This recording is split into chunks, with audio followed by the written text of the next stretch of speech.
Hello guys! Welcome back to our YouTube channel. Ang ibagi na naman talaga eh. Hello po mga amigo, kumusta po ang lahat? Ano ba daw magandang intro? Minyo, ilang taon na ako nagbablog, di ko pa alam kung paano yung intro. Hello po mga amigo, kumusta po ang bawat isa? Nandun po si Kuya Raul, ang inyong pong amigo, dito po sa Nueva Ecija. At for today's video, ipapakita ko po sa inyo yung natapos. Naku po kahapon, grabe ang hirap namin ni Kuya Bedjon. Alam niyo kung bakit? Grabe ang hirap namin ni Kuya Bedjon sa resort kahapon. Sa totoo lang. Anong oras na nakauwi? Gabi na, no? Aga namin nakauwi. Siguro around na 3 to 4, ganyan. Mga 3 to 4. Tapos pag uwi namin, dumiretso kami sa resort. Tapos may ginawa kami. So, gusto ko ipakita sa inyo ang natapos na sa resort. So, dapat talaga tapos yan kahapon pa. Ang problema po kasi umuulan-ulan ngayon dito sa atin. Kailangan ito matapos hanggang Lunes. Kasi sa Martes po, meron na pong magche-check-in. So, ready na po ba kayo makita ang ginawa namin ni Kuya Bedjon at saka yung natapos kahapon? Tara guys! Pasok! Hindi marunong talaga mag-vlog. Lakasan na lang ng loob sa pagbablog. Eto po mga amigo. At excited po ako na ipakita sa inyo ang natapos. At dahil po dyan, eto. Halos patapos naman na. So ito yung pinaghirapan namin ni Kuya Bedjon kahapon kasama po ng mga tauhan namin na gumawa po dito. So ready na ba kayo mga amigo? 5, 4, 3, 2, 1, tara! Nakita niyo po ba mga amigo? O, yan. Kita niyo po. Ang aming pinaghirapan kahapon ni Kuya Bedjon na mga cactus. Sabi ko ngayon, di ba ang ganda? O, tapos pipinturahan pa yan mga amigo. Nagaganda kasi kapag kakaktus na nakalagay. Ayan po.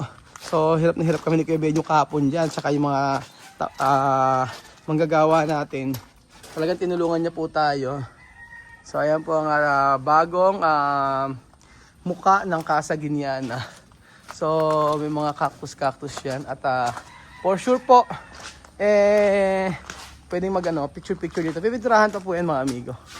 Ayan, pipinturahan pa yan. Tapos, tingnan natin sa side na to. Yan po.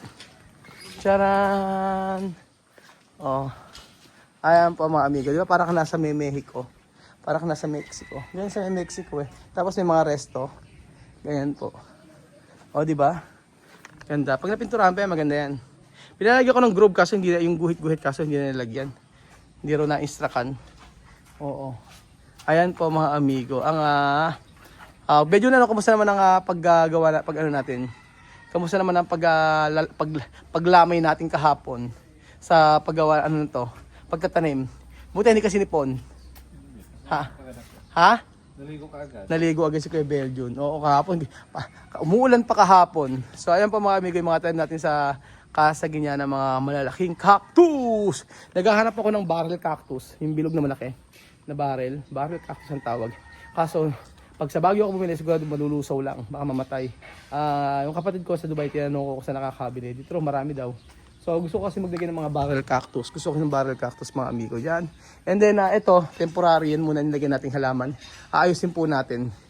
So ayan po mga amigo ang natapos sa ating resort. At for sure baka hanggang bukas po ay makapagsimula sila. Kuya Bedjon, Nataas pa eh. Oo, tumataas nga yan. Tsaka ang ganda, tingnan nyo. Ganda-ganda. Tcharan! Ito na po mga amigo. Ang ating bagong resort. Dapat lang maraming mga ganito kay Bedjon. May mga ganyang eksena. Ayan. Tcharan! Ayan. Happy ka naman kay Bedjon sa kinanon natin. Okay naman, kaso nga lang di ba mayroon silang Pamahiin. Oo. Oo. Ang pamahiin nila sa mga cactus ay nag-a-attract daw ng negative na sabing ganon. May mga tinik. Oo nga. Yun ang sabi nila mga amigo. Dapat wala mga tinik ang halaman. Oo, yun. Dapat dito lagi, welcome plant. Ano? Welcome plant. Welcome plant. Kasi ako naman po, hindi naman po kasi naniniwala sa ganun. Naniniwala po ako na ang Diyos, lahat ng mga nilalang niya ay may sarili-sariling gamit o may sarili-sariling pakinabang. Pero may mga nilalang din ang Diyos na may mga lason na halaman. Oo. Pero diba? pagdating sa negative at saka positive, depende po yan sa tao. Kanya-kanya po tayong paniniwala. Ang sabi kasi ni Kuya Bedjon sa akin kahapon, wag daw ako magtanim dito ng mga cactus. So si Kuya Bedjon po siya po ang naniniwala sa mga duwende, mga tikbalang, yan po. at sa mga tiyanak-tiyanak. Ako naniniwala ako sa mga bad spirit, pero pagdating po sa mga malas, sa kaswerte, hindi po. Ang kapalaran po natin, ang swerte po para sa akin ay yung pagsusumikap at pagkakaroon ng tiwala sa Panginoong Yesus. So, sabi nga, faith without action is dead. Ganun po. Kailangan magtrabaho tayo para po tayo ay mabuhay. So, yung mga negative energy na sinasabing ganyan yan, depende po yan sa paniniwala natin. So, ako po ay nire-respeto ko kung ano man yung ating mga paniniwala. Pero bilang ako ay ako po ay hindi po ako naniniwala sa mga ganun. Basta po sa akin, ang unang pinaniniwalaan ko lang isa lang ang ating Panginoong Hesus na kung saan ay nagbibigay ng buhay at nagtatanggal ng problema natin. So, sa dami kong sinabi, tara na po mga amigo. Tingnan natin kung ano natapos kahapon. Pasok Kuya Beljun. Ayan, okay naman po. Nakita ko kahapon pala dito kasi nag-worry ako baka kakumamaya yung mga tubig kung saan tumapon. So ang lakas ng ulan kahapon, lahat po ng tubig diretso po dito sa labas. Ganyan po. So kailangan matapos ito. Gawa ng sa isang araw sabi ko nga po ay meron ng check-in. So bukas po mag-ano kami. Bukas po mga amigo kami po ay lilinis na dito kung matatapos ngayon. Kaso medyo may umaambon po. Ayan. So eto tingnan natin kahapon ito. Tapos, ayan, paano kaya ba? Ito na yung natapos. Ililinis-linis niya. Paano ba yan? Ha? Paano ba yung makulay mga natin natin? Di na papalitan natin lahat. Ang gagawin dito? Yung puti na lang. Oo, kasi nabili. Ito pinabili kasi namin ng isang araw. Akala namin kamukha. Ngayon, Ninong, kumuha pa si Marvin ng sample? Kumuha ng sample. Si Marvin. Alam niya na yan. Oh, ewan ko sa kanya basta yung white kasi magkaiba siya, ang layo. Kaya Aalisin natin. aalisin natin yung malalaki para bago na lang daw. Yun ang sabi ni Marvin. Tingin mo. Pabili nyo lang yan para magkalit bukas. Bibili na nga siya. May mga basag-basag na ikaw ba, Ninong, kung ikaw para sa'yo, ano? Itong dati na lang. Hindi, puti. Puti na lang. Kasi pag tinanggal natin yan, may tatanggalin din. Mababasag din, ano? So, tanggalin natin ito lahat. Okay, ganun ba? Tanggalin natin lahat. O, sige, ganun. Kaso, aabot ba yan hanggang, Ninong? Kailangan, Bukas, papasukan ko sa parang sana dito para mayari. patanggal ko sani. O, sige. Paano dito sa baba? Yan. Bukas, pag umaraw, yari yan. Oo nga, Umulan. pag umulan, patay. O paano kaya yun? Kasi may check-in na sa Martes eh. Yun ang araw na siguro, no? Tapos na nga sana kung di umuno kahapon eh. Kasi air pa mga seruho, kakabit ngayon. Isa, wash out yung natira na yan. Wash out itong natin na to. Di sana, ito na lang muna gawin habang walang ginagawa. Pwedeng umulan yan. Hindi pwedeng umulan. Tatakpan. Lilitipid ko yung bato nung matagal gawin. Matagal gawin? Matiwara pa rin. Naku po. Ito yung maabot ba hanggang Luni? Gawin, kaya lang matiwara. Yari, bukas yan. Lahat yan. Papasukin mo sila bukas.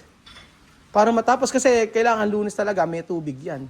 Tatry natin. Kasi Martes meron ng check-in dito. Pumasok na kayo bukas kahit na para kung aaraw bukas. Para matapos tayo.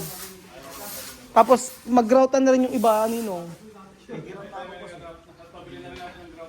Oo nga eh. Para matapos tayo. Tapos yung floor drain, Ninong.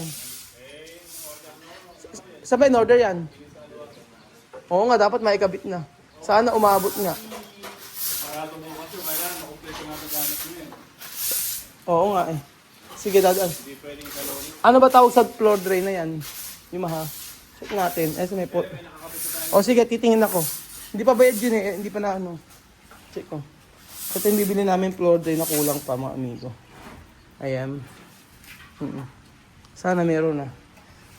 Okay naman na. Ninong dito, ganyan na lang siya? Piturahan natin ito ng ganito. Pintura na lang. O sige. Tapos Ninong yung dalawang paso na to, pakitanggal Kuya, pakitanggal dalawang paso na yan. Linisin. Labas nyo lang kuya. Ako na bahala mamaya dyan. Oo. Tapos, may tubo na yun. Saan may tubo na yun, Ninong? Ano man ito ito? Yung mahaba. Yung kulay, Hindi ni Sir lang ang kayak yan eh. di lalagay. Piling tubo natin ere. Hindi na pagkatapunin sa likod na. Wala na. At sasara na. Paano to isa na to? Sasara na natin. Sasara na lang para wala na tayong dito. Tumutulo dyan. Oo, tama. Para walang tumutulo na. Okay, sige. Para walang tumutulo pala dito. Pa, hindi pa napinturahan yung ibaan eh. Umuulan nga. Oo, umuulan na hindi na pintura. Bunga ang pintura nila. May sumubo? May dumuo, dami. Ulitin na lang. Ganun talaga. Ayan o. Oo nga, may sumubo. Okay lang, uulitin na lang natin. Ano na, pag isang araw lang naman yan, di ba? Sir. Isang araw pagka umaraw. Baka bukas umaraw na eh. Umaraw bukas. Oo nga. Papasukin mo sila nila pag umaraw bukas. Kasi hindi ko pwedeng yung sa resort. Martes ang check-in eh. Martes pa. Martes pa naman. Meron pa naman Sabado at Linggo, Lunes. O may Linggo, Lunes pa naman. Baka kayanin na yan. Pag umaraw bukas, sigurado. Pag umaraw bukas, tapos lahat yan. Tapos nga lahat. Yun nga. Sana nga umaraw bukas. Para Lunes, ma-try natin yung tubig Pwede na tubigan doon ng umaga. Lunes na maga, try natin. Tapos pagkayari, lang natin. Para ma-try natin. Kasi Martes meron nang naka-check-in. Martes ang check-in. Martes ang check-in. Alas 2 pa. Niya, Martes. Martes ang check-in. Kaya nga. Oo. Kaya nga, ayan.